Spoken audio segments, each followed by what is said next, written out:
Hello everyone, welcome to Pragyan IAS.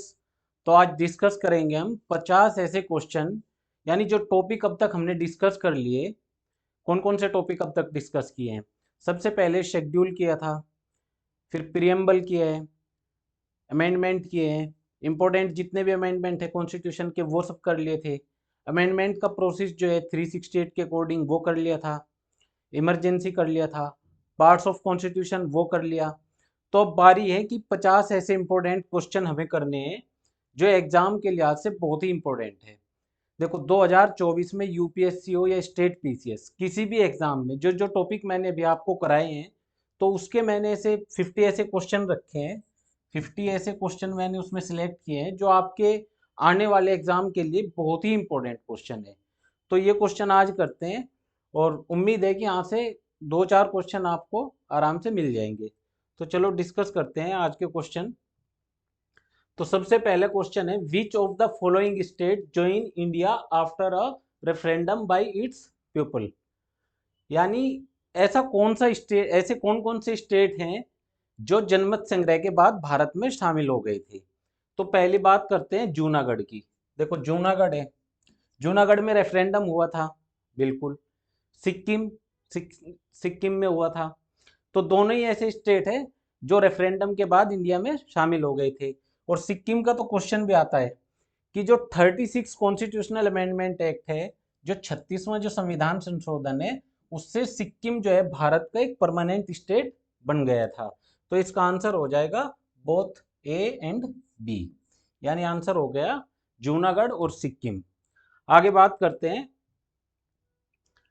अब बात करते हैं शेड्यूल 10 के बारे में। क्वेश्चन दिया गया है कि जो शेड्यूल 10 है वो रिलेटेड है एंटी डिफेक्शन प्रोविजन से। बिल्कुल सही बात है, यानी 10वीं जो अनुसूची है उसमें एंटी डिफेक्शन प्रोविजन के बारे में बात की गई है। ये देखो एंटी डिफेक्शन प्रोविजन।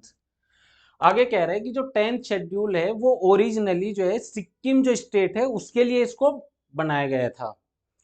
और फिर कह रहे हैं कि जब सिक्किम को एक भारत का परमानेंट स्टेट बना दिया था, तब इसको खत्म कर दिया गया, इसको निरस्त कर दिया गया। तो जैसा मैंने आपको बताया था, जो इंपॉर्टेंट कॉन्स्टिट्यूशनल अमेंडमेंट एक्ट तो मैंने आपको पढ़ाए थे, तो उसमें मैंने आपको बताया था कि जो 35वां संविधान संशोधन था, 35 जो कॉन्स्टिट्यूशनल अमेंडमेंट एक्ट था, उसमें 10th शेड्यूल जोड़ी गई थी इंडिया के कॉन्स्टिट्यूशन के अंदर। लेकिन उस टाइम इसके अंदर प्रोविजन थे सिक्किम स्टेट को लेके, सिक्किम को लेके इसके अंदर प्रोविजन किए गए थे। लेकिन बाद में जब सिक्किम को 36 कॉन्स्टिट्यूशनल अमेंडमेंट एक्ट से जब इसको परमानेंट स्टेट बना दिया गया था, तो इससे क्या है कि इसको 10th शेड्यूल को रिपील कर दिया गया था। तो कुल मिला के इसके भी दोनों कथन सही हुए, both A and B, both are correct. तो ऑप्शन सी सही हो गया।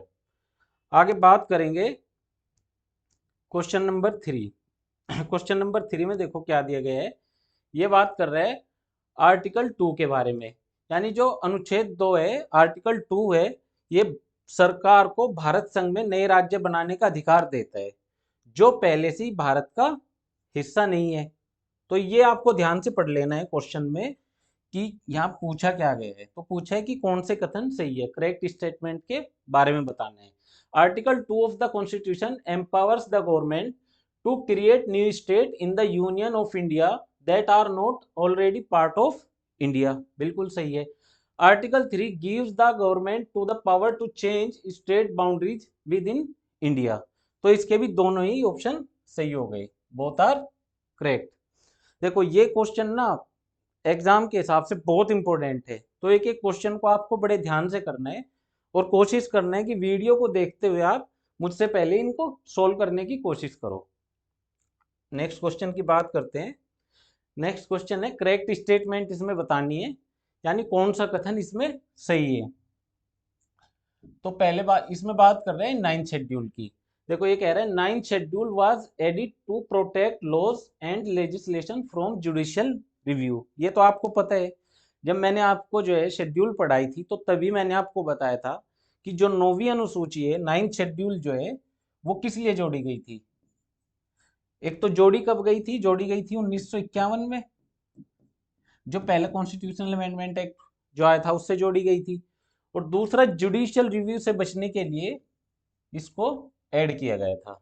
फिर कह रहा है the supreme Court held that laws added after April 24 1973 could be reviewed. यानी 1973 के बाद 24 अप्रैल 1973 केशवानंद भारती केस के बारे में अगर आपको पता हो, उस दिन इसकी जजमेंट आई थी। उसके बाद से इसमें जितने भी कानून जोड़े जाएंगे उनका जुडिशियल रिव्यू हो सकता है। तो दोनों इसमें जो स्टेटमेंट है वो करेक्ट है। यानी जो शेड्यूल 9 है वो जुडिशियल रिव्यू से बचने के लिए जो है जोड़ी गई थी। और दूसरा कह रहा है कि 24 अप्रैल 1973 के बाद जो भी केस जो होगा उसका जुडिशियल रिव्यू हो सकता है, जो 9 शेड्यूल में जिसको ऐड कर दिया गया। तो both are correct, option C सही हो जाएगा। आगे बात करते हैं। फिर क्वेश्चन नंबर 5 में पूछ रहा है करेक्ट स्टेटमेंट के बारे में बताना है कि सही इसमें कथन कौन सा है। अब बात कर रहा है originally there were 14 languages in the 8th schedule of the constitution. यानी मूल संविधान के अंदर जो 8वीं अनुसूची है उसमें कुल मिला के कितनी 14 लैंग्वेज थी। बिल्कुल सही है, पहले जो स्टेटमेंट है वो तो सही है। अब कह रहे हैं currently there are 22 language with the last amendment being the 92nd amendment. यानी कह रहा है कि जो अभी फिलहाल में इसमें 22 भाषाएं हैं, बिल्कुल है। और जो लास्ट इसमें अमेंडमेंट हुआ था वो हुआ था 92nd जो अमेंडमेंट हुआ था उससे, ये भी सही है। क्योंकि 92nd जो कॉन्स्टिट्यूशनल अमेंडमेंट हुआ था उसमें इसमें 4 लैंग्वेज जोड़ी गई थी। आप ध्यान हो तो एक बार इसको याद कर लेते हैं। पहली थी बोडो, दूसरी थी डोगरी, बोडो डोगरी और मैथिली और संथाली। देखो अभी तक ना शेड्यूल 8 में 3 बार जो है अमेंडमेंट हुआ है।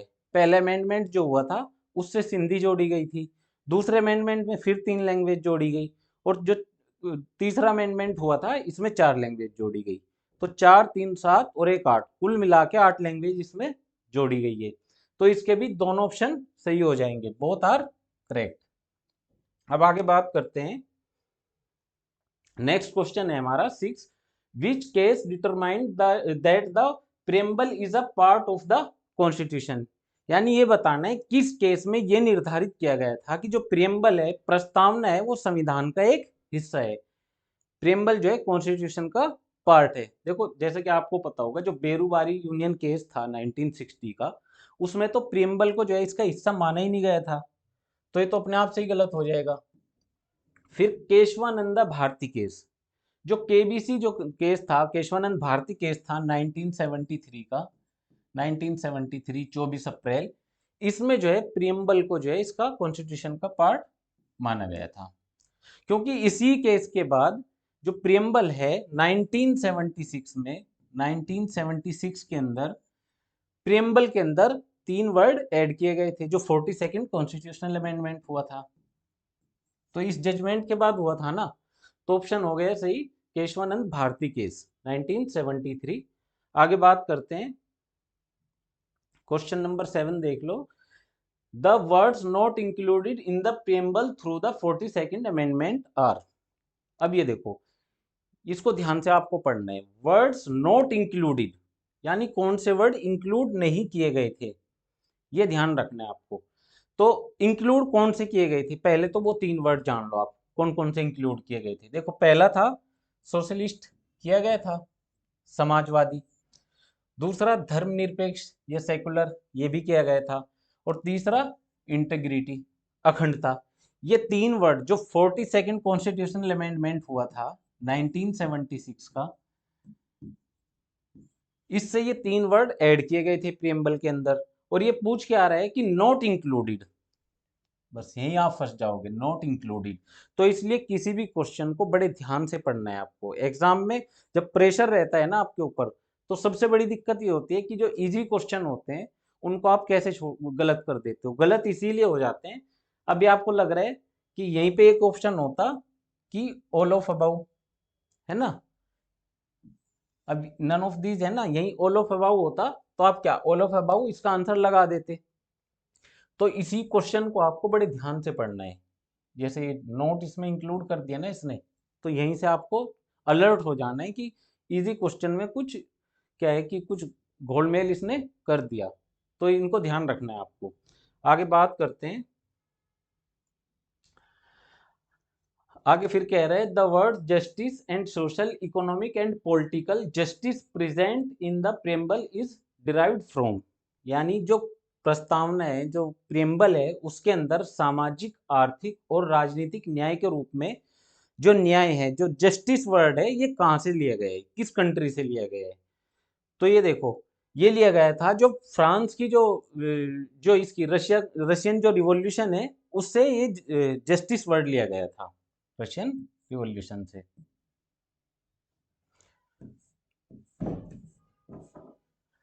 तो रशियन रिवॉल्यूशन से जो है ये जस्टिस वर्ड लिया गया था, ये आपको ध्यान रखना है। आगे बात करते हैं।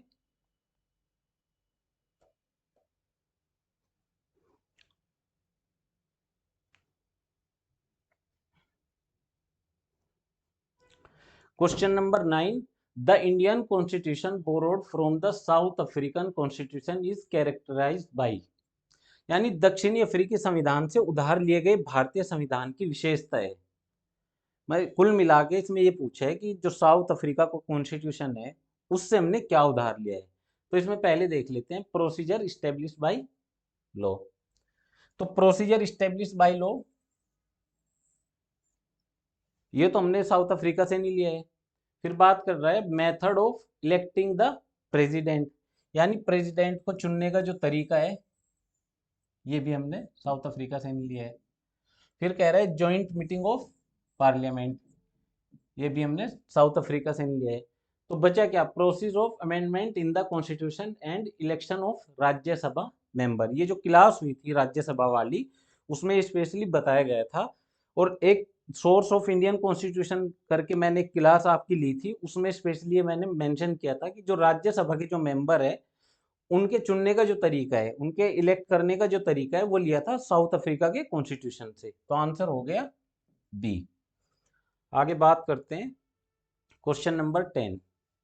क्वेश्चन नंबर 10 के अंदर देखो, at the time of enactment of the constitution, देखो जब संविधान लागू हो रहा है उस टाइम की बात कर रहा है, the provisions that enabled a secular state were, यानी जो संविधान के अधिनियमन के समय जब संविधान लागू हो रहा है, उस समय ऐसे प्रोविजन आपको बताने हैं जो हमारा स्टेट है उसके सेकुलर होने को बताते थे, सेकुलर होने को।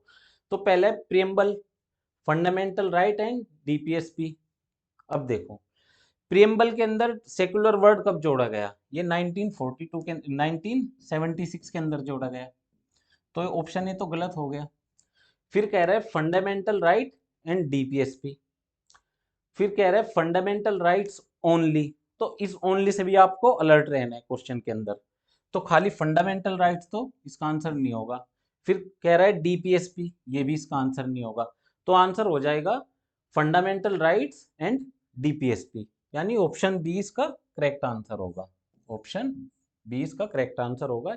जो फंडामेंटल राइट है उसके अंदर 25 से 28 तक जो रिलीजियस की जो फ्रीडम दे रखी है, और डीपीएसपी के अंदर इससे रिलेटेड जितने भी चीज़ें दे रखी है, वो स्टेट की जो हमारा जो इंडिया है उसका जो कॉन्स्टिट्यूशन है, इसको सेकुलर बनाता है। तो ऑप्शन बी इसका सही आंसर हो जाएगा। आगे बात करते हैं क्वेश्चन नंबर 11 की। 11 में देखो क्या दे रखा है। 11 में बात कर रहे हैं 73rd और 74th जो कॉन्स्टिट्यूशनल अमेंडमेंट है उसके बारे में, यानी पंचायती राज के बारे में और नगर निगम के बारे में बात कर रहे हैं। तो इसमें कह रहा है कि जो 73rd और 74th amendments brought change in the level of government, बिल्कुल सही है। आगे बात कर रहे हैं it was change from two tier, यानी टू टीयर के बारे में बात कर रहे हैं, यानी दो स्तर पे इसको लागू किया गया था। एक्चुअल में देखो तो इंडिया के अंदर 3 स्टेज पे जो है ये लागू किया गया था, पंचायती राज सिस्टम और नगर निगम सिस्टम, यानी ये 3 स्तर पे इसको लागू किया गया था। यानी 3 टायर जो है government to a 4 tier government with each amendment bring in a new level. तो ऑप्शन बी इसका गलत हो जाएगा। तो आगे दे रहा है सी बोथ करेक्ट और डी बोथ रॉन्ग। तो option A is correct answer. आगे बात करते हैं क्वेश्चन नंबर 12 की 12 में देख लेते हैं क्या दे रखा है कि universal adult suffrage is guaranteed under the constitution, यानी सार्वभौमिक वयस्क मताधिकार की गारंटी संविधान संविधान के तहत दी गई है। इसमें कहने का मतलब है कि जो 18 साल का जो कोई भी व्यक्ति जिसकी 18 साल एज हो गई वो वोट कर सकता है, और ये मेंशन है कॉन्स्टिट्यूशन के अंदर।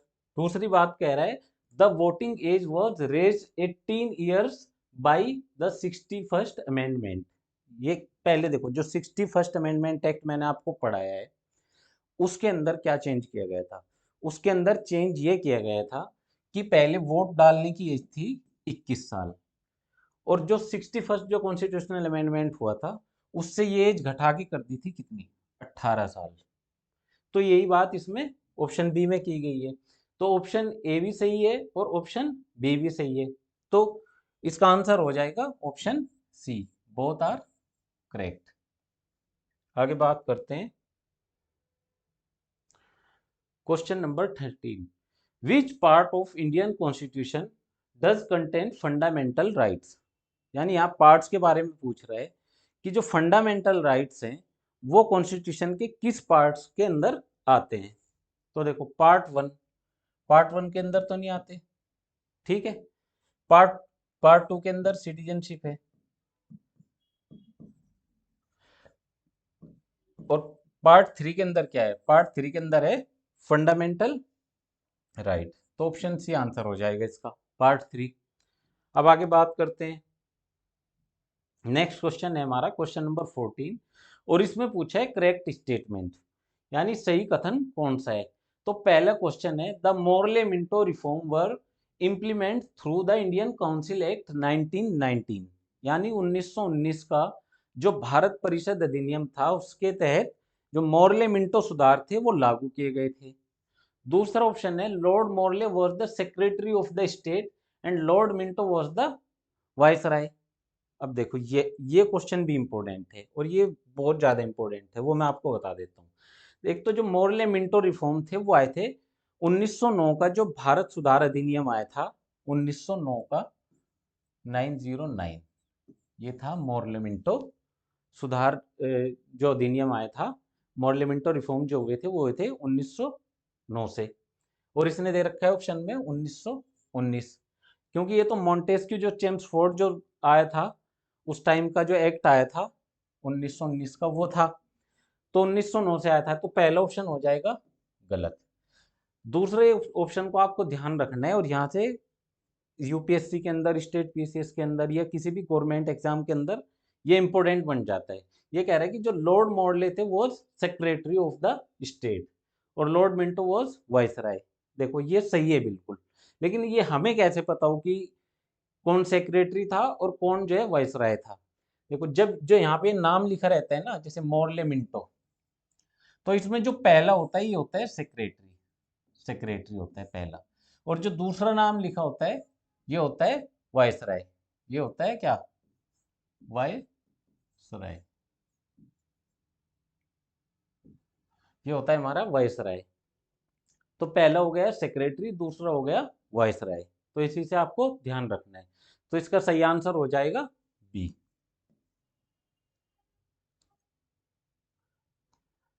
अब क्वेश्चन नंबर 15 देखते हैं। 15 में क्या दिया है, the first person to join the viceroy executive council was.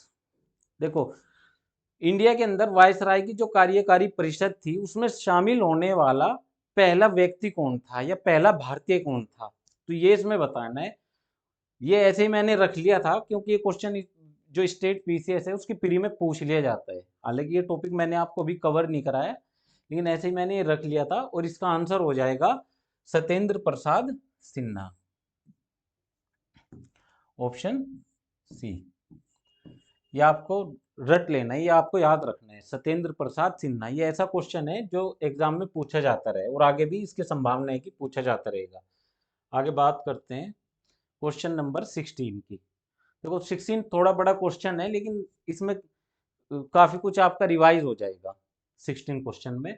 इसमें बात करते हैं article 358 and 359 describe the effect of national emergency on fundamental rights which of the following statement is correct regarding article 358 and 359। ये कह रहे हैं अनुच्छेद 358 और 359 जो मौलिक अधिकार है उनके राष्ट्रीय आपातकाल के दौरान उन पर प्रभाव के बारे में बात करता है। बिल्कुल करता है। तो आर्टिकल 358 और 359 के संबंध में कौन कौन से स्टेटमेंट जो है इसमें करेक्ट है, ये बात की गई है। ये आपको पढ़ लेना है कि इसमें करेक्ट पूछा गया है इनकरेक्ट। तो इस क्वेश्चन में पूछा गया है करेक्ट। देखो पहला पहला ऑप्शन देख लेते हैं। पहले ऑप्शन में बात कर रहा है article 358 is a applicable only in case of external emergency and not in case of internal emergency. बिल्कुल सही है। मैंने आपको जो इमरजेंसी जब मैंने आपको पढ़ाया था तो ये बात मैंने आपको बताई थी कि जो 358 है ये ऑटोमेटिक लग जाएगा जैसे ही in case of external emergency में। ठीक है, 358 लागू हो जाएगा क्योंकि 358 से आर्टिकल 19 जो है खत्म हो जाता है। उसके बाद बात कर रहा है ऑप्शन 2 की। ऑप्शन 2 में कह रहा है article 359 applies in case of both external and internal. यानी जो 359 है वो एक्सटर्नल में भी और इंटरनल इमरजेंसी पे भी लागू होगा। बिल्कुल होगा। फिर बात कर रहे हैं article 358 suspended fundamental right under article 19 for the entire period of the emergency. यानी जब तक इमरजेंसी लागू रहेगी अनुच्छेद 358 आपातकाल की पूरी अवधि के लिए अनुच्छेद 19 के तहत एक फंडामेंटल राइट को निलंबित करता है। बिल्कुल करता है।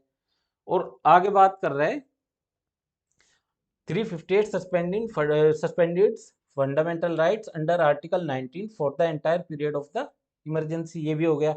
अब बात करेंगे ऑप्शन 4 की।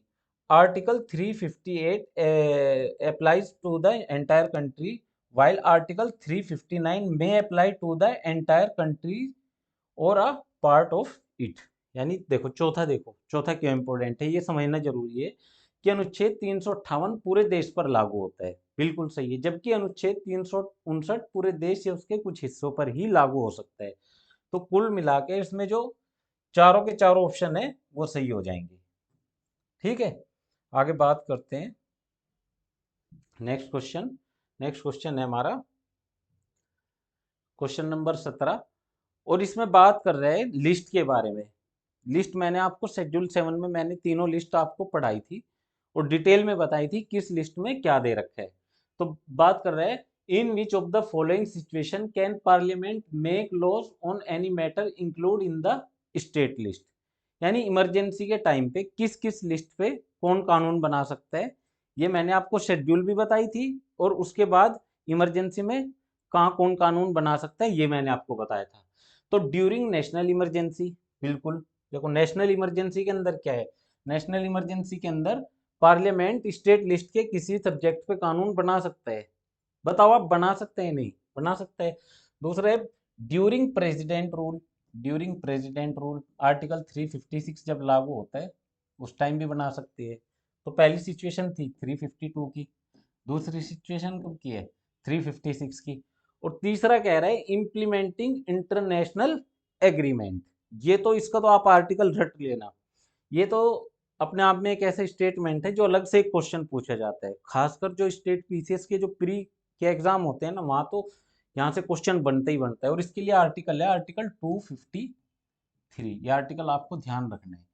यानी जब कोई इंटरनेशनल ट्रीटी इंडिया के साथ होती है और उन ट्रीटीज को लागू करने के लिए इंडिया क्या है आर्टिकल 253 का सहारा लेता है किसी भी स्टेट लिस्ट के सब्जेक्ट पे कानून बनाने के लिए। तो इसके तीनों के तीनों ऑप्शन जो है करेक्ट हो जाएंगे 1, 2 एंड 3। तो ऑप्शन डी आंसर हो जाएगा इसका। और ये आपको स्पेशली ध्यान रखना है 253, 253 आर्टिकल अपने आप में बहुत इंपॉर्टेंट है। आगे बात करते हैं क्वेश्चन नंबर 18। क्वेश्चन नंबर 18 में बात कर रहे हैं which of the following schedules can be amended bye a simple majority of the parliament. ये पूछ रहा है कि 12 शेड्यूल में से मैं इसे आपको बता दूं कुछ शेड्यूल दी गई है, दूसरी, पांचवी, छठी, सातवीं, ये कुछ शेड्यूल दी गई है। और इसमें पूछ रहा है कि सिंपल मेजोरिटी से जो पार्लियामेंट की सिंपल मेजोरिटी होती है, सिंपल मेजोरिटी आपको पता ही होगा कि कोरम की सिचुएशन होनी चाहिए, कोरम होना चाहिए और प्रेजेंट एंड वोटिंग होनी चाहिए उनकी 50% बस। तो उसमें पूछ रहा है कि कौन कौन सी शेड्यूल ऐसी है जिनको सिंपल मेजोरिटी से अमेंड किया जा सकता है। तो शेड्यूल सेकंड सेकंड शेड्यूल को जो है किया जा सकता है, फिफ्थ शेड्यूल को किया जा सकता है, सिक्स शेड्यूल को किया जा सकता है। तो तीन शेड्यूल है, पहली दूसरी, ये मतलब ऑप्शन के हिसाब से ऑप्शन 1 2 और 3, यानी दूसरी, पांचवी, छठी। ठीक है। इसके अलावा जो सेवंथ शेड्यूल है इसको नहीं किया जा सकता, क्योंकि सेवंथ शेड्यूल रिलेटेड किससे है? सेवंथ शेड्यूल में जो है तीन लिस्ट दी गई है, तीन लिस्ट इसमें दी गई है। तो ये इसलिए नहीं की जा सकती क्योंकि इसमें फेडरल जो स्ट्रक्चर है ना कंट्री का, फेडरल स्ट्रक्चर, वो कहीं ना कहीं इस पे इफेक्ट डाल रही है। तो ये होगी 368 के अकॉर्डिंग। जो कॉन्स्टिट्यूशनल जो अमेंडमेंट होता है 368 के अकॉर्डिंग, उससे होते हैं सेवंथ शेड्यूल में अमेंडमेंट। और जो सिंपल मेजोरिटी से जो अमेंडमेंट होगा वो दूसरी, पहली में भी हो सकता है, दूसरी में भी, तीसरी में भी, चौथी, पांचवी, छठी, है ना, उनमें हो सकता है। तो ऑप्शन हो गया 1 2 3, 1 2, ओनली 1 2 एंड 3 आंसर हो गया। आगे बात करते हैं। अब है क्वेश्चन नंबर 19। इसमें पूछ रहा है which of the following subjects is are included in the concurrent list. यानी जो कंकरेंट लिस्ट है, देखो मैंने आपको बताया था तीन लिस्ट है। कौन कौन सी लिस्ट है? सेंटर लिस्ट है, स्टेट लिस्ट है और कंकरेंट लिस्ट है। ठीक है, तीन लिस्ट है। यहाँ कानून कौन बना रहा है? पार्लियामेंट, यहाँ स्टेट, और यहाँ पार्लियामेंट प्लस स्टेट। तो ये पूछ रहे हैं which of the following subject is are included in the concurrent list, यानी कंकरेंट लिस्ट के अंदर कौन कौन से इसमें से जो है इंक्लूड किए गए हैं। तो पहला है एक्शनेबल, एक्शनेबल एक्शनेबल रोंग, यानी कार्रवाई योग्य गलतियां। दूसरा है एजुकेशन और तीसरा है protection of wild animals and birds. तो ये तो 1976 का जो कॉन्स्टिट्यूशनल अमेंडमेंट एक्ट हुआ था 42, 2 और 3 तो उससे इंक्लूड की गई थी इसमें। और जो एक्शनेबल जो रोंग है, इसका मैंने सीआरपीसी, आईपीसी, सीपीसी, कॉन्ट्रैक्ट, जितने भी लॉज हैं वो सारे ऑलरेडी इसमें इंक्लूड है। तो इसका आंसर हो जाएगा 1 2 एंड 3। तो ये तो ऐसे याद रखना है आपको, जितने भी इंडिया के अंदर जैसे सीआरपीसी है, आईपीसी है, सीपीसी है, ये सब इंक्लूड की गई है कंकरेंट लिस्ट के अंदर। और एजुकेशन, एजुकेशन पढ़ाई तो आप कर ही रहे हो ना, तो ये भी आपको ध्यान रखना है। ये इंपॉर्टेंट टॉपिक है एक्चुअली, एजुकेशन अपने आप में इंपॉर्टेंट टॉपिक है जो कंकरेंट लिस्ट में है। Protection of wild animals and birds, ये आपको ध्यान रखना है। नेक्स्ट क्वेश्चन की बात करते हैं। अगला क्वेश्चन है 20, और इसमें क्या पूछा गया है? इसमें पूछा गया है कि इनमें से कौन कौन से जो है स्टेटमेंट करेक्ट है, यानी करेक्ट स्टेटमेंट के बारे में बात की गई है। ये तो क्वेश्चन स्टार्ट होते ही ना आपको ये ध्यान रखना है, इसमें ये पढ़ लेना है कि करेक्ट पूछा है या इनकरेक्ट पूछा है, इससे आपको अलर्ट रहना है। इसमें बात कर रहे हैं as mentioned in article 368 Indian territory can be ceded to a foreign state without amending the constitution. यानी किसी अनुच्छेद को 368 में जो उल्लिखित है, भारतीय क्षेत्र को संविधान में संशोधन किए बिना किसी विदेशी राज्य को सौंपा जा सकता है। तो ये अपने आप में गलत है, तो ऐसे तो नहीं सौंपा जा सकता। दूसरा है भारत और दूसरे देश के बीच सीमा विवाद के समाधान के लिए संवैधानिक संशोधन की आवश्यकता नहीं है। देखो यहाँ पे लिखा है संवैधानिक संशोधन, कॉन्स्टिट्यूशनल अमेंडमेंट, कॉन्स्टिट्यूशनल अमेंडमेंट, और कॉन्स्टिट्यूशनल अमेंडमेंट होता है आर्टिकल 368 के अकॉर्डिंग। तो अगर किसी कंट्री के साथ कोई सीमा बाउंड्री डिस्प्यूट है और उसको सुधारना है, उसका सॉल्यूशन उसको करना है, तो उसके लिए कॉन्स्टिट्यूशनल अमेंडमेंट एक्ट की जरूरत है ही नहीं है। तो ऑप्शन 2 तो सही हो जाएगा। ऑप्शन 1 किस लिए गलत है? कि भारतीय क्षेत्र को संविधान में संशोधन किए बिना किसी विदेशी राज्य को सौंपा जा सकता है। और जो अभी आप देखो, जो बांग्लादेश के साथ जो कुछ क्षेत्र बांग्लादेश को दिए गए थे और कुछ उससे दिए गए थे, यानी एक इसका सिंपल सा एग्जांपल ले सकते हैं कि कोई इंडिया का हिस्सा मान लो, अगर वो हमें किसी दूसरे कंट्री को देना है, तो उसके लिए क्या है कि बिना कॉन्स्टिट्यूशन में अमेंडमेंट एक्ट किए, बिना कॉन्स्टिट्यूशनल अमेंडमेंट एक्ट के उसको दिया जा सकता है या नहीं, क्यों दिया जा सकता है, नहीं दिया जा सकता। तो पहला तो गलत हो जाएगा, तो ओनली 2 इसमें करेक्ट हो जाएगा। आगे नेक्स्ट क्वेश्चन पे बात करते हैं, क्वेश्चन नंबर 21। और इसमें पूछा गया है कि इनकरेक्ट स्टेटमेंट पूछी गई है, इनकरेक्ट, ये आपको ध्यान रखना है, incorrect. Preamble is a restriction on the powers of the legislature. दूसरा कह रहा है preamble is not a part of the constitution. तीसरा कह रहा है the preamble can not be amended because it is a part of the basic structure of the constitution. ठीक है, तो देखो preamble is a restriction on the power of the legislature, यानी प्रस्तावना विधायक की शक्तियों पर प्रतिबंध है, तो ये तो गलत है, गलत हो गया, ये तो रेस्ट्रिक्शन थोड़े ही नहीं ये पावर ऑफ द लेजिस्लेचर पे। फिर दूसरा है preamble is not a part of the constitution. 1973 का जो जजमेंट है केशवानंद भारती केस, उसमें कहा गया है कि ये पार्ट है, तो ये भी गलत हो गया। फिर कह रहा है preamble can not be amended because, देखो कोई बेसिक स्ट्रक्चर का पार्ट होना अलग बात है, लेकिन बेसिक स्ट्रक्चर में भी जो है अमेंडमेंट किया जा सकता है, किसी भी कॉन्स्टिट्यूशन के किसी भी पार्ट में अमेंडमेंट किया जा सकता है, बशर्ते कि जो बेसिक स्ट्रक्चर है उसका वो वायलेशन ना कर रहा हो। तो ये कह रहा है प्रीएम्बल का जो है अमेंडमेंट नहीं किया जा सकता, तो प्रीएम्बल का अमेंडमेंट तो किया जा सकता है, क्योंकि 1976 में जो है जो 42nd कॉन्स्टिट्यूशनल अमेंडमेंट एक्ट आया था, उससे प्रीएम्बल में 3 वर्ड जोड़े गए थे और इसका अमेंडमेंट किया गया था। तो इसमें क्या हो गया, तीनों ही इसके कथन हो गए गलत। तो ऑप्शन आंसर इसका हो जाएगा D, 1, 2 and 3, 3 statement are incorrect. आगे बात करते हैं, which of the following words were added to our preamble by the 42nd amendment act. यानी 1976 के अंदर जो 42वां संविधान संशोधन हुआ था, उससे कौन कौन से वर्ड कॉन्स्टिट्यूशन के अंदर ऐड किए गए थे या प्रीएम्बल के अंदर ऐड किए गए थे। तो पहला आप बताओ, सोशलिस्ट वर्ड किया गया था या नहीं किया गया था। दूसरा सेकुलर किया गया था। अब ये 2 वर्ड तो किए गए थे। तीसरा जो वर्ड था वो रिपब्लिक नहीं था, क्योंकि रिपब्लिक तो इंडिया जो है 1950 से ही, जब से जो है इंडिया कॉन्स्टिट्यूशन इंडिया के अंदर लागू हुआ है 26 जनवरी 1950 से, उसी दिन से इंडिया जो है रिपब्लिक है, तो ये वर्ड तो हो गई नहीं।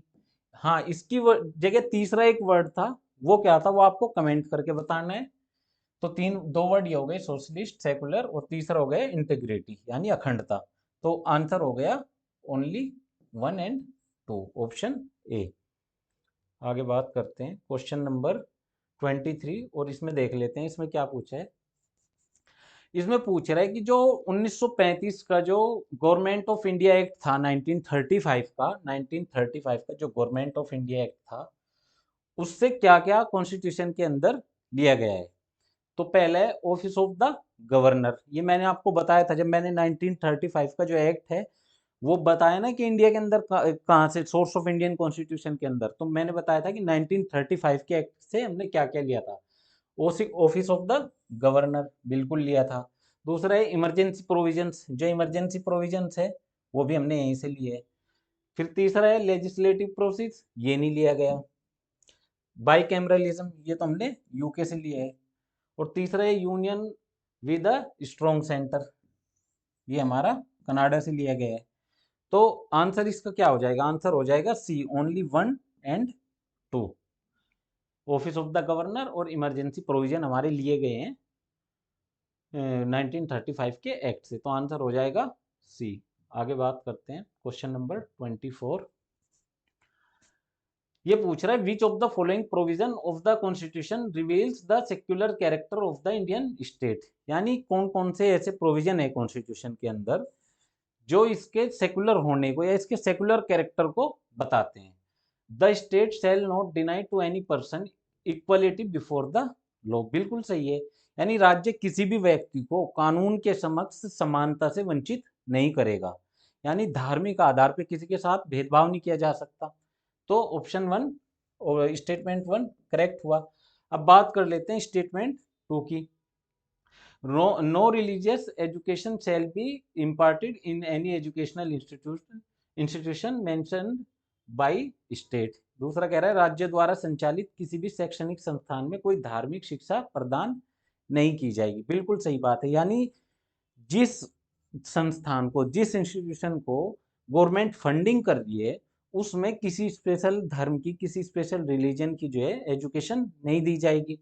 तो ऑप्शन 2 भी जो है सही हुआ। तीसरे में बात कर रहे हैं राज्य सभी नागरिकों के लिए एक समान नागरिक संहिता सुनिश्चित करने का प्रयास करेगा। ये बात कर रहा है आर्टिकल 44 की। हालांकि ये थोड़ा डिस्प्यूटेड है आर्टिकल 44 समान नागरिक संहिता, लेकिन कहीं ना कहीं अगर कंट्री के हिसाब से देखा जाए तो, क्योंकि सेक्युलर जो मॉडल है वो इससे मिलेगा जरूर कि सभी नागरिकों के लिए एक जैसे प्रोविजन किए जा रहे हैं, है ना। फिर चौथा है समाज के किसी भी वर्ग को अपनी विशिष्ट भाषा को संरक्षित करने का अधिकार होगा। यानी any section of the society will have the right to preserve its specific language. तो इसके जो चारों ऑप्शन है, चारों के चारों ऑप्शन इसके सही हो जाएंगे। ऑप्शन बी 1, 2, 3 एंड 4 चार ऑप्शन इसके सही हो जाएंगे। आगे बात करते हैं, नेक्स्ट क्वेश्चन देख लेते हैं उसमें क्या दिए। नेक्स्ट क्वेश्चन बात कर रहे हैं कि कौन सा स्टेटमेंट इसमें जो है करेक्ट है। करेक्ट पूछा है, if someone is convicted of a crime and sentenced to imprisonment for 3 years then he can not contest election. बिल्कुल सही है। यानी अगर किसी को, मतलब 3 साल की सजा अगर किसी को दी गई है, 3 साल के लिए किसी को दोषी ठहराया गया है, तो वो जो है इंडिया के अंदर इलेक्शन नहीं लड़ेगा।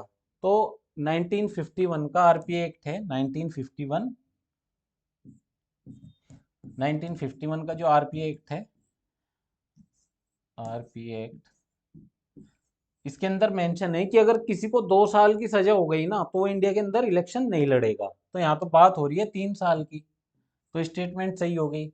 दूसरा कह रहा है कि एक व्यक्ति जो है, एक person can not, one person can not contest Lok Sabha या assembly election from more than 2 constituencies.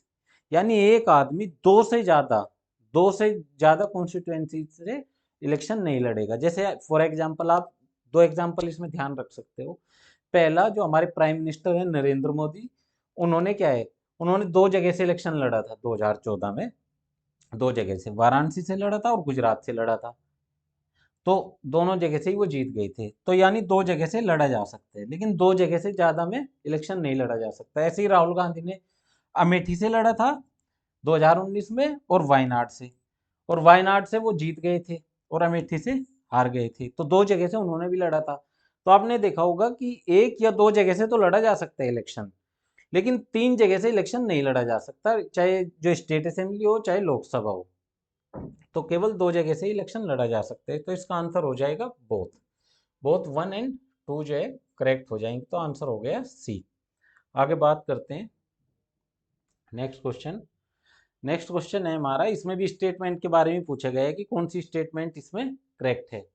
The right to vote is not a fundamental right. देखो, राइट टू वोट जो है एक फंडामेंटल राइट नहीं है। बिल्कुल सही बात है। पूरे फंडामेंटल राइट के अंदर राइट टू वोट का कोई प्रोविजन नहीं दिया गया है, बट अ कॉन्स्टिट्यूशनल राइट, एक कॉन्स्टिट्यूशनल राइट है। बिल्कुल सही है। In India prisoner and under trial do not have the right to vote. यानी जिन लोगों को जो विचाराधीन कैदी है या जो कैदी है, उनको जो है वोट देने का अधिकार नहीं है। आपने भी देखा होगा जो जेलों में बंद है वो कभी वोट नहीं डालते।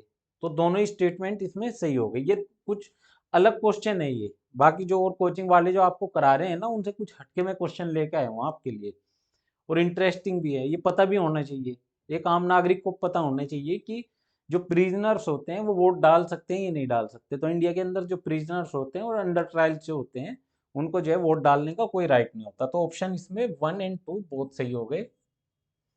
1 एंड 2 दोनों सही हो गए।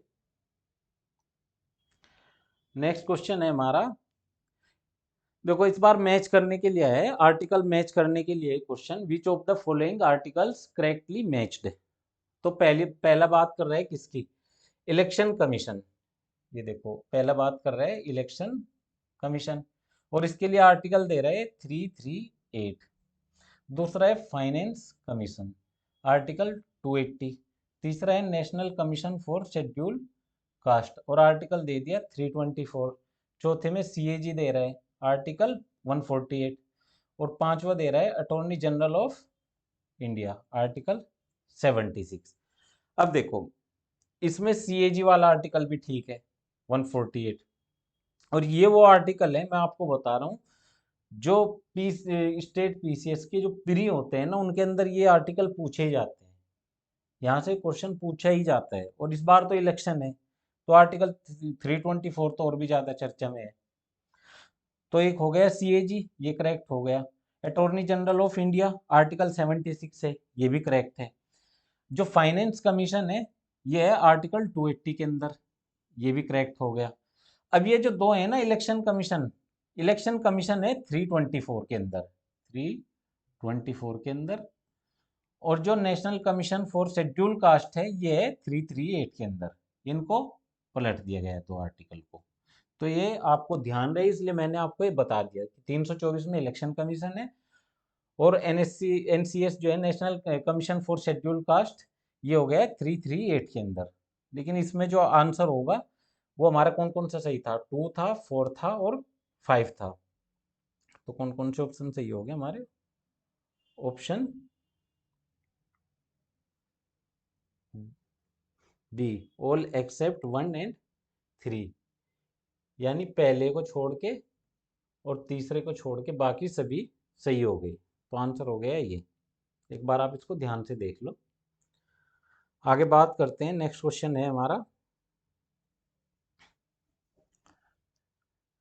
अटॉर्नी जनरल के रिगार्डिंग ये क्वेश्चन है और इनसे रिलेटेड कुछ स्टेटमेंट दिए गए हैं वो आपको बताने हैं।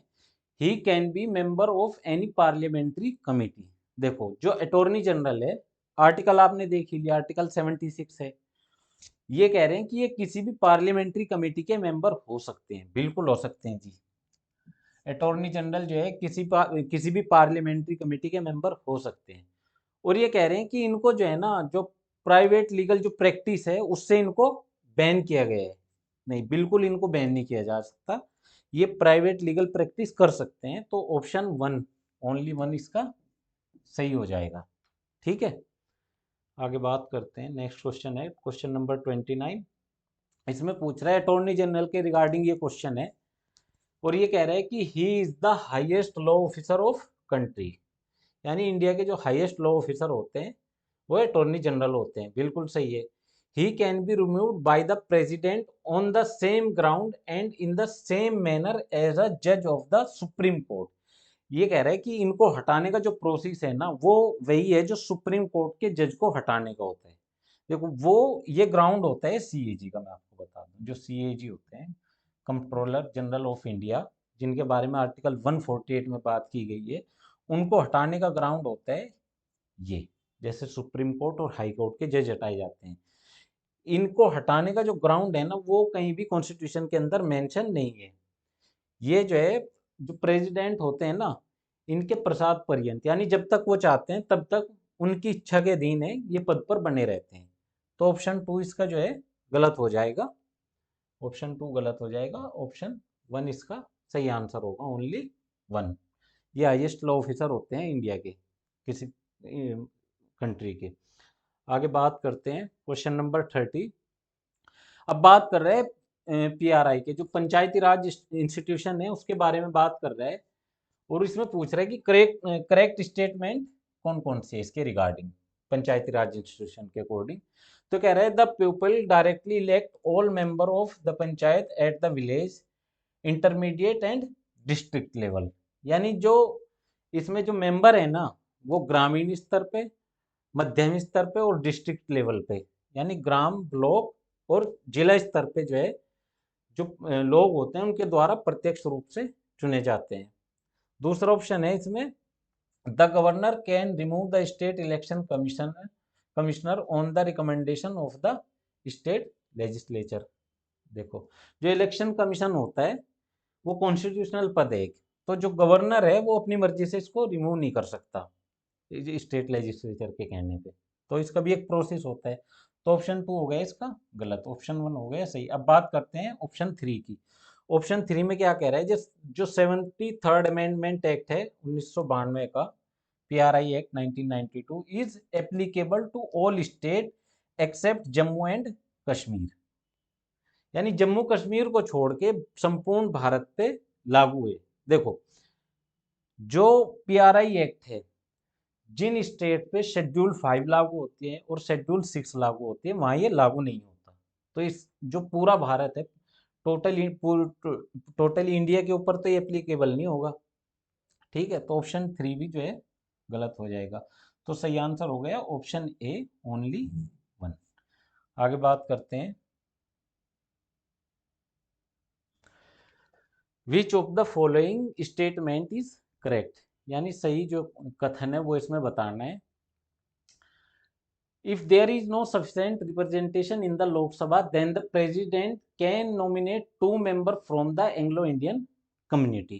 दूसरा है, there is not sufficient representation in state legislative assembly, SLA मैंने शॉर्ट फॉर्म लिख दी इसकी, स्टेट जो लेजिस्लेटिव असेंबली होती है उसकी मैंने शॉर्ट फॉर्म लिख दी थी।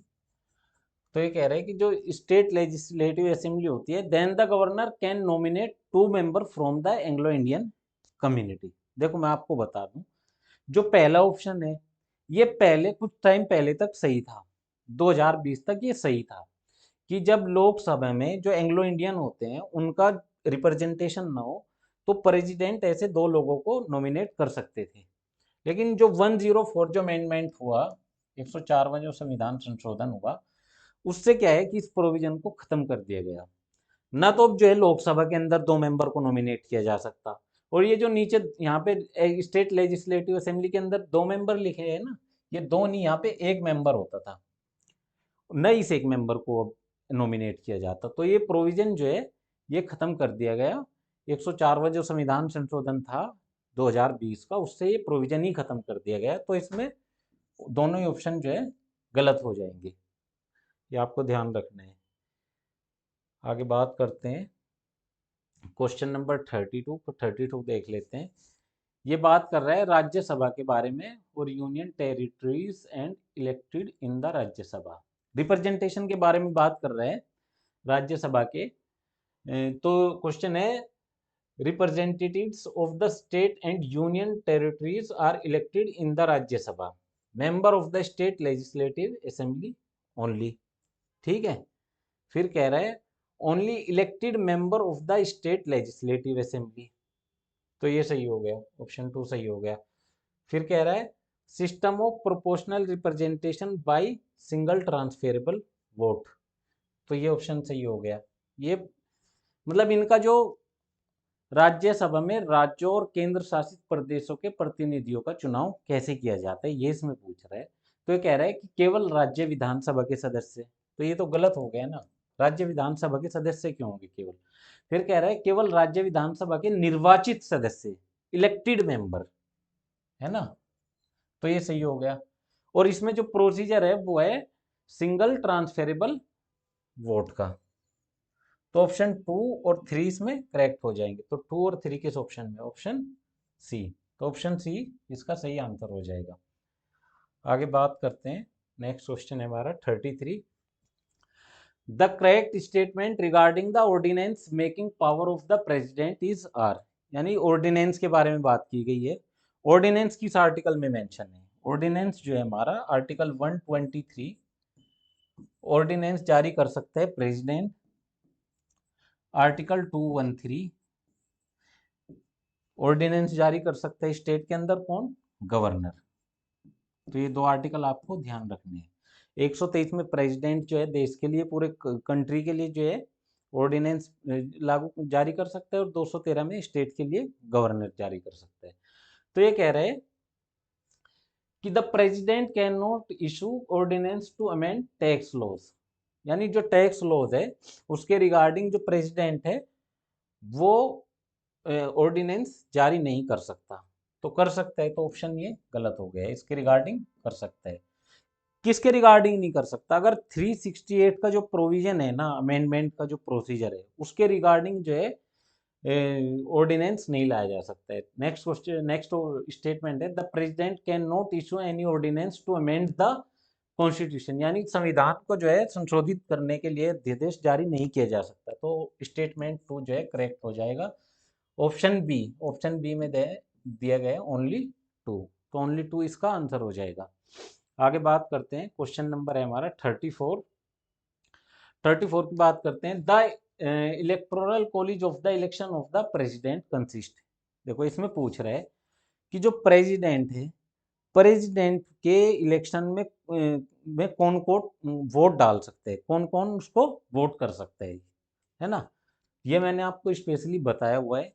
तो इसको बात करते हैं, elected members of both house of parliament. देखो इसमें ना हमेशा ध्यान रखना है इलेक्टेड, तो इसमें दिया गया है elected member of the both house of parliament, ठीक है, इलेक्टेड मेंबर है राज्यसभा के और लोकसभा के, ठीक है। फिर दूसरा ऑप्शन इसमें दिया गया है elected member of legislative assemblies, elected member of legislative assemblies, ये भी सही हो गया। फिर कह रहा है तीसरा ऑप्शन, ये दूसरा है इसमें लिखा नहीं गया, तीसरा है elected members from all UTs.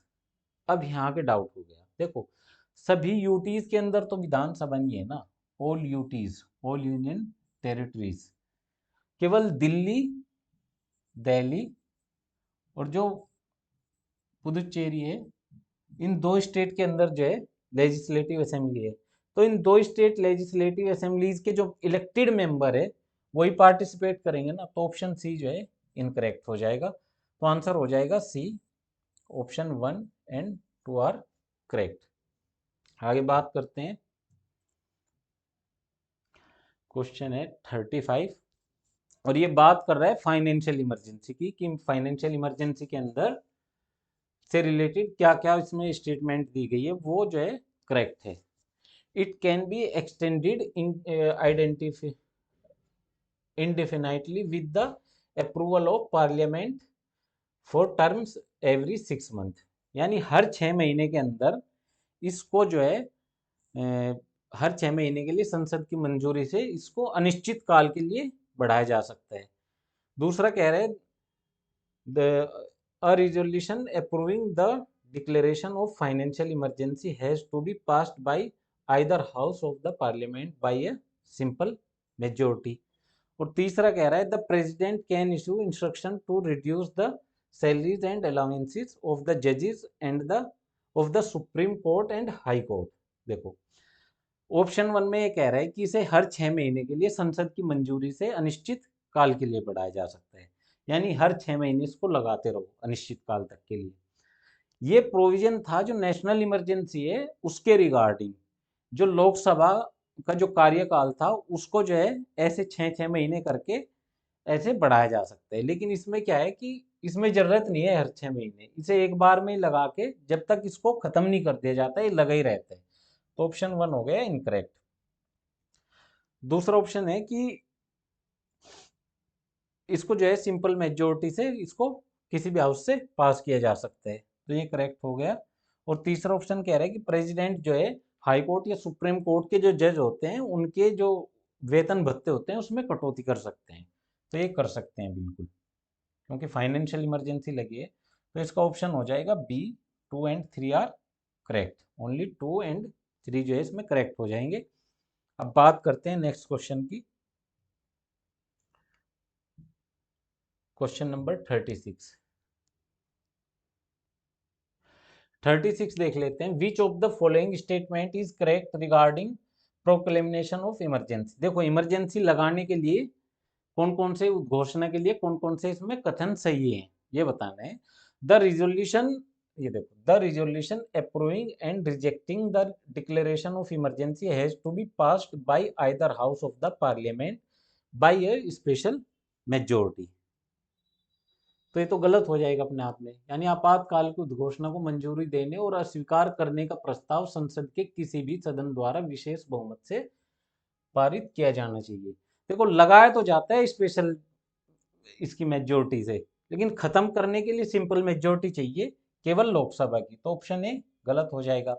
Option B कह रहा है the motion approving and rejecting the proclamation of emergency has to be passed by either house of parliament by a simple majority. किसी, देखो अब इसमें क्या है कि लगाई जाएगी स्पेशल मेजोरिटी से, और ये लगाने के लिए बोल रहे हैं कि सिंपल मेजोरिटी चाहिए, तो ऑप्शन बी भी गलत हो जाएगा। और सी कह रहा है the resolution rejecting the proclamation of emergency has to be passed by either house of parliament by simple majority. इसमें भी ये सिंपल मेजोरिटी की बात कर रहे हैं, तो इसमें से कोई सा ऑप्शन सही नहीं होगा। मतलब जो होगा एक्चुअल में क्या, कि नेशनल इमरजेंसी लगाने के लिए पार्लियामेंट के दोनों हाउस से, अलग अलग हाउस से जो है जिस टाइम लगानी हो उस टाइम तो जो कैबिनेट है वो लगा देगी प्रेसिडेंट को कह के, लेकिन 30 दिन के अंदर दोनों हाउस से, यानी लोकसभा से भी और राज्यसभा से भी स्पेशल जो मेजोरिटी है उससे जो है पास होना चाहिए ये इमरजेंसी लगाने के लिए।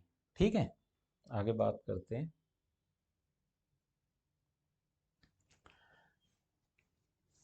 विच of the following statement is true about centre state relation, यानी सेंटर स्टेट रिलेशन के बारे में बताना है कौन सा कथन सही है, और नेशनल इमरजेंसी के रिगार्डिंग इसमें बात की गई है। During the declaration of emergency, पहले स्टेटमेंट 1 देख लेते हैं। During the declaration of emergency article 352 the centre can give direction to the state of any matter, बिल्कुल सही है। During the proclamation of emergency, Article 352, the President can modify the constitutional distribution of revenue, ये भी सही है। Option 1 भी सही है, ऑप्शन 2 भी, दोनों ही सही हो गए, तो बहुत सही हो गए। ये कह रहा है कि जो इमरजेंसी है, सेंटर जो है स्टेट को डायरेक्शन दे सकता है स्टेट के मैटर पे, बिल्कुल सही है। और दूसरा कह रहा है कि जो प्रेसिडेंट है वो मॉडिफाई कर सकता है क्या, डिस्ट्रीब्यूशन ऑफ रिवेन्यू, रिवेन्यू का जो डिस्ट्रीब्यूशन है उसको मॉडिफाई कर सकता है प्रेसिडेंट, ये भी बिल्कुल सही है। आगे बात करते हैं। Which of the following statement is true about centre state relation in, पहले in respect of matters included the concurrent list the executive power rest with the states, यानी केंद्र राज्य संबंधों के बारे में कौन सा कथन सही है ये बताना है। इसमें कह रहा है समवर्ती सूची में शामिल मामलों के संबंध में कार्यकारी शक्ति राज्यों के पास है, तो ये तो सही हो गया पहला ऑप्शन, तो पहला ऑप्शन क्या है, सही हो गया, पहला ऑप्शन जो है सही हो गया। दूसरा कह रहा है legislative power in respect of matters included in the concurrent list rest which the centre, ये गलत हो गया। यानी संवर्ती सूची में शामिल मामलों के संबंध में विधायी शक्ति केंद्र के पास है। देखो विधायी शक्ति जो लेजिस्लेशन की जो पावर है ना, वो स्टेट प्लस सेंटर दोनों के पास है। ठीक है, तो ऑप्शन 2 जो है इसमें गलत हो जाएगा, ओनली स्टेटमेंट 1 करेक्ट हो जाएगा। आगे बात करते हैं। क्वेश्चन नंबर 39 एक बार देख लेते हैं। Which of the following is are federal feature of our constitution, जो हमारा कॉन्स्टिट्यूशन है उसके फेडरल फीचर के बारे में बताना है। जो फेडरल फीचर होते हैं वे मैंने आपको स्टार्टिंग में बताए थे कि जो फेडरल स्ट्रक्चर होता है वो क्या होता है। तो सुप्रीमेसी ऑफ द कॉन्स्टिट्यूशन, देखो जो जो चीजें आपको यूएसए के अंदर देखने को मिले वही फेडरल स्ट्रक्चर की पहचान है। तो सुप्रीमेसी ऑफ द कॉन्स्टिट्यूशन यानी संविधान की प्रमुख सर्वोच्चता, संविधान सबसे बड़ा है, कॉन्स्टिट्यूशन सबसे बड़ा है, बिल्कुल सही। दूसरा कह रहे हैं रिजिड कॉन्स्टिट्यूशन, जो संविधान है वो कठोर है, यानी उसमें अमेंडमेंट करना कठोर है, स्पेशल मेजोरिटी चाहिए 368 के अकॉर्डिंग। फिर तीसरा है इंडिपेंडेंट जुडिशरी, जुडिशरी जो है स्वतंत्र है, जुडिशरी किसी के अधीन नहीं है। तो तीनों ही जो है 1, 2 एंड 3 जो है, तीनों ऑप्शन जो है ये हो गए इसके जो फेडरल फीचर जो है उसके तीनों ये ऑप्शन सही हो गए, supremacy of the constitution, rigid constitution, independent judiciary. आगे बात करते हैं क्वेश्चन नंबर 40। अब बात कर रहे हैं कि जो राज्यपाल के जो वेतन भत्ते परिलब्धियां हैं और विशेषाधिकार, emoluments allowances privileges etc the governor can be changed, ये कैसे चेंज किए जा सकते हैं। तो जो गवर्नर के जो वेतन भत्ते हैं ये किस शेड्यूल में मेंशन है, शेड्यूल 2 में। और शेड्यूल 2 में अगर अमेंडमेंट करना हो तो उसके लिए क्या है कि स्पेशल मेजोरिटी चाहिए कि पार्लियामेंट की, सिंपल मेजोरिटी। तो सीधा सा वो ऑप्शन देखो जिसमें दिया गया है the constitutional amendment bill was passed by parliament with a special majority. तो स्पेशल मेजोरिटी की बात की गई है, तो ये गलत हो गया। ठीक है, पहला ऑप्शन है constitutional amendment will passed by the parliament with a simple majority, तो ऑप्शन ए सही हो जाएगा। थ्री में भी क्या है कि इसमें स्टेट लेजिस्लेचर के बारे में बात की गई है, स्पेशल मेजोरिटी, यानी आर्टिकल 368 का जो टाइप 2 है ना उसकी बात की गई है, इसकी जरूरत नहीं है। By a normal legislative process that does not, मतलब एकदम सिंपल वाला कि जिसमें कोई जरूरत नहीं है, तो ऐसा भी नहीं है, तो सिंपल मेजोरिटी चाहिएगी। ठीक है, तो ऑप्शन ए इसका करेक्ट आंसर हो जाएगा। अब बात करते हैं 41, which of the following statement is are correct. Correct पूछी गई है regarding the constitutional amendment bill. जो कॉन्स्टिट्यूशनल अमेंडमेंट बिल है उसके रिगार्डिंग कौन कौन से कथन इसमें सही है। The prior permission of the president is necessary before introducing a constitution amendment bill in parliament, यानी जो इससे रिलेटेड जो बिल है संविधान संशोधन से, उसको लाने के लिए प्रेसिडेंट की पहले परमिशन चाहिए। नहीं, ऐसा कुछ नहीं है, प्रेसिडेंट की कोई परमिशन नहीं चाहिए इसके लिए। दूसरा कह रहा है the president will have to give his assent to the bill of its duly passed by both the house, यानी जब दोनों हाउस से जब कोई बिल पास हो जाता है तो प्रेसिडेंट के लिए कंपलसरी है कि उस बिल पे अपनी सहमति देनी है। तो अब ऑप्शन 2 इज करेक्ट, तो ओनली बी आंसर हो जाएगा इसका। आगे बात करते हैं 42, द डीपीएसपी जो है were made non justiciable and legally non enforceable, यानी जो हमारे डीपीएसपी है ना तो ये जस्टिसेबल है और ना ये लीगली एनफोर्सेबल है। तो क्यों नहीं है उसके बारे में इसमें क्वेश्चन में पूछा गया है।